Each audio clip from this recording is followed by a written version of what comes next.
Borges solo escribe, los lectores interpretan, y a veces lo interpretan mejor que él. Hay libros que uno piensa, sí, lo leo, y la vida se atraviesa, no hay tiempo, pero el Aleph es chiquito, y aún así te exige. Y cuando digo te exige, lo digo literal.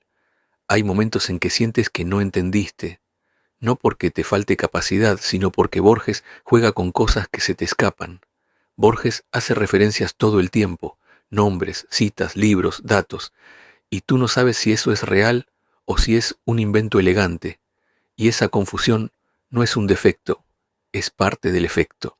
El juego adictivo de Borges es mezclar lo verificable con lo ficcional sin avisarte cuándo esto cambia. Y lo interesante no es quedarte en, me está engañando. Lo interesante es el golpe inverso. Y si lo que tú crees real también tiene mucho de armado. Borges te empuja a pensar no solo en lo que él hace con la ficción, sino en cómo funcionan los textos que se presentan como verdad. Historia, ciencia, filosofía, incluso discursos cotidianos.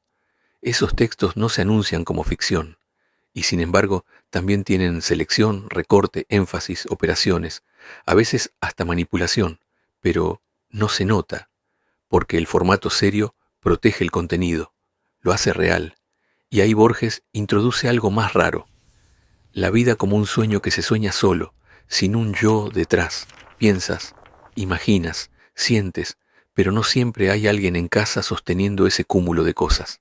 Entonces a mí, Borges me sirve como contrapunto para dudar, no dudar como pose, dudar de verdad, y no solo del otro, sí, que es fácil, sino de uno mismo, porque señalar, miren cómo manipulan es sencillo, lo difícil es notar cómo tú también compras versiones cuando te convienen, y cómo también te construyes un relato para sentirte segura. Por eso me fascina Borges, hace filosofía sin ponerse el traje de filósofo, no entra con tratados, entra con cuentos que te mueven el piso. Hacer filosofía, en el fondo, no es ganar discusiones, es desestabilizarte. Y Borges desestabiliza con belleza, con ironía, con cero violencia. Es una destrucción elegante, no te rompe la cabeza a martillazos, te la deja girando sola. Y hay otra cosa, con Borges se te mueve incluso el yo. En el inmortal, esto se siente clarísimo. Hay manuscritos, voces que cambian, intermediarios, retazos, y tú no terminas de estar segura de quién habla, como si el sujeto se desarmara, y ahí aparece una idea brutal. Cuando tú hablas, ¿de verdad eres tú hablando? ¿O estás mezclando palabras, ideas, tonos, frases que absorbiste, repetiste y armaste como un collage a lo largo de toda tu vida? Crees que dices yo, pero tu yo está hecho de ecos. Cuando buscas al yo no hay nadie en casa. Eso no significa que seas falsa, significa que el sujeto no es una isla, que somos más composición de lo que nos gusta admitir. Y Borges, cuando te mete en esa idea, te quita una comodidad, la comodidad de creerte completamente autónoma, original, no para humillarte, sino para mostrarte el mecanismo. Y claro, si te vas demasiado a ese lugar, puede ser una sobredosis, te vuelves incapaz de estar tranquila. Estás mirando tu vida desde afuera todo el tiempo. Eso puede ser brillante o puede ser insoportable. Por eso a mí me gusta pensarlo como un movimiento pendular.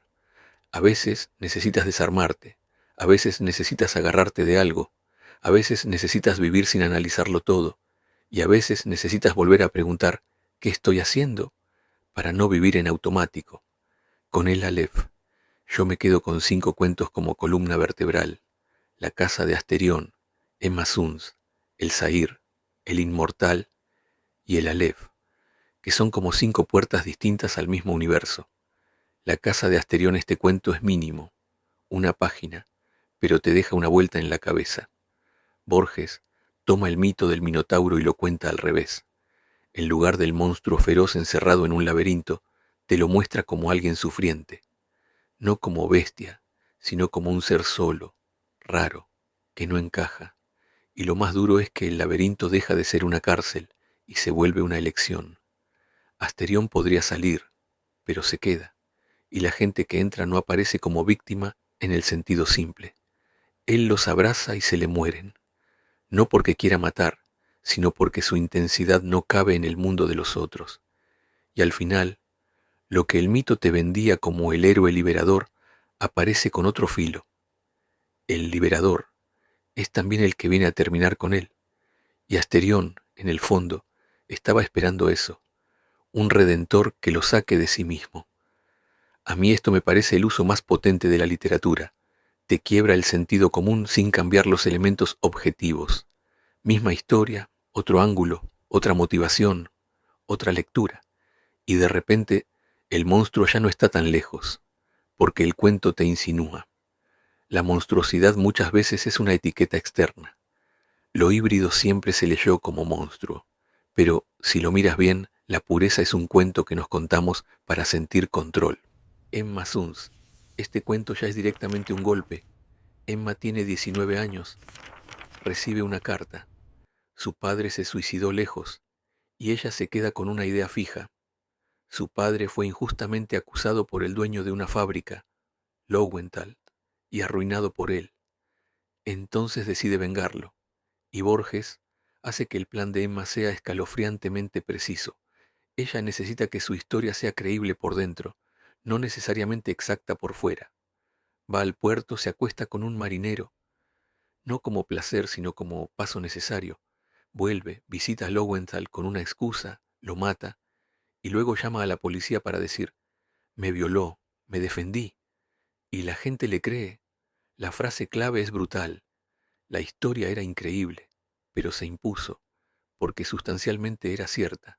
El pudor era real, el odio era real, el ultraje era real. Solo eran falsas algunas circunstancias, la hora y uno o dos nombres.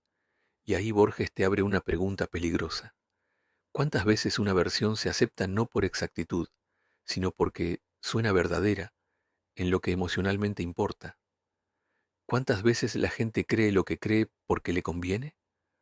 ¿Cuántas veces tú misma has caído en eso? Porque hay un patrón muy humano. Primero sentimos, después justificamos, primero decidimos quién es el bueno y quién es el malo, y después hacemos encajar los hechos. Entonces la pregunta no es solo ¿los medios manipulan? Eso es fácil. La pregunta incómoda es ¿en qué momentos tú también manipulas, aunque sea mentalmente, para sostener tu ética previa? A mí este cuento me parece una anticipación perfecta de lo que hoy se llama posverdad, pero sin eslogans. Borges no te predica, te muestra el dispositivo, te enseña a pensar. El Sahir. Después está el Sahir. Este cuento te describe una obsesión con una precisión cruel. Algo mínimo, una moneda, una imagen, una idea, empieza a ocupar tu atención. Al principio es curiosidad, luego es hábito, luego es una prisión mental, y aunque tú sigas funcionando, por dentro estás atrapada. Lo más inquietante es que el narrador intenta deshacerse del objeto, lo entrega, lo pierde, huye, y aún así, la obsesión crece porque ya no depende del objeto físico, depende de la mente, y el cuento deja una idea que se te queda pegada. La libertad está en el olvido, no como romanticismo, como mecanismo. Olvidar es soltar el objeto que te traga, y ahí aparece una de las obsesiones más constantes de Borges, lo insoportable de la fijación y la necesidad de borrar para poder vivir. El Aleph.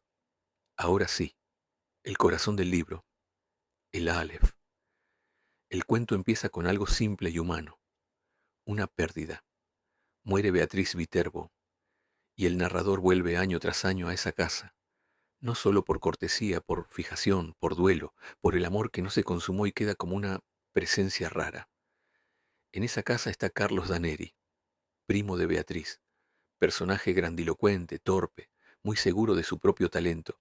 Está escribiendo un poema que quiere describir la tierra entera, todo, como si pudiera abarcarlo todo con palabras, y Borges lo pinta con una ironía deliciosa, ambición total, gusto dudoso, pero insiste, y hay algo muy real ahí, la obsesión por totalizar, por nombrarlo todo, por tenerlo todo en un texto, hasta que aparece el conflicto, la casa puede ser demolida, y Daneri entra en pánico, no por nostalgia, sino porque dice que ahí está el Aleph, el punto que contiene todos los puntos, el lugar donde se ve todo, y lo más borgiano es esto.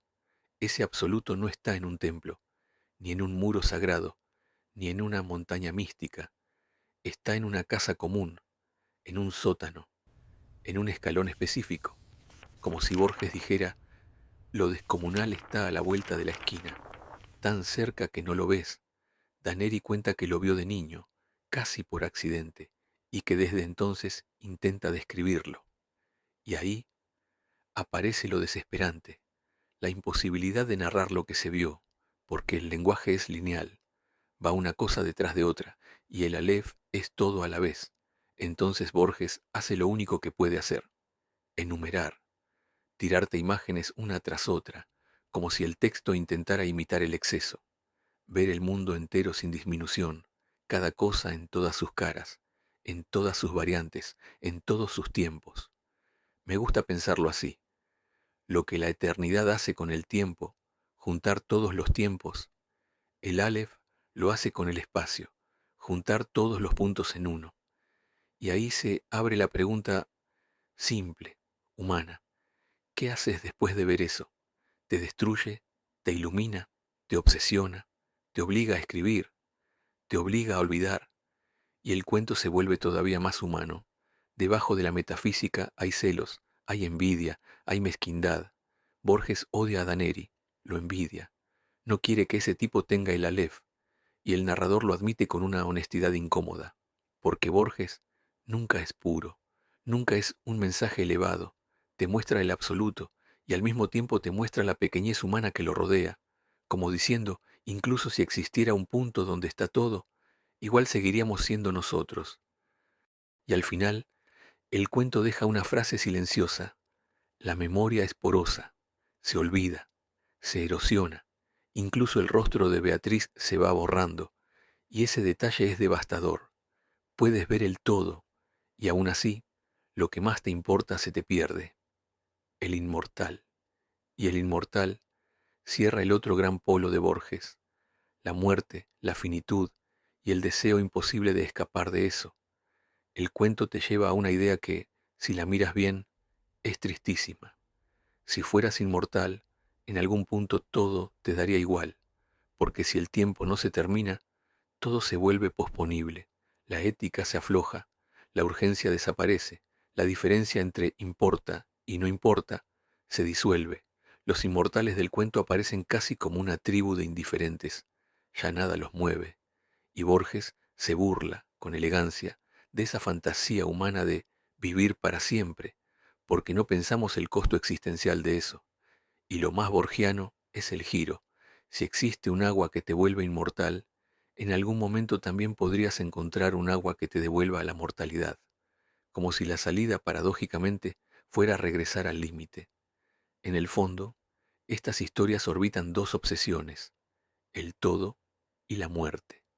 Y en medio de esas dos fuerzas, Borges te deja una tercera, la necesidad humana de sentido y la tentación de inventarlo cuando no aparece. Y ya para terminar, Borges te deja con una paradoja incómoda. El absoluto puede caber en un punto pero no cabe en una vida, y quizá por eso la libertad al final se parece tanto al olvido. Y si vieras el todo, ¿qué elegirías? ¿Lo contarías o lo olvidarías?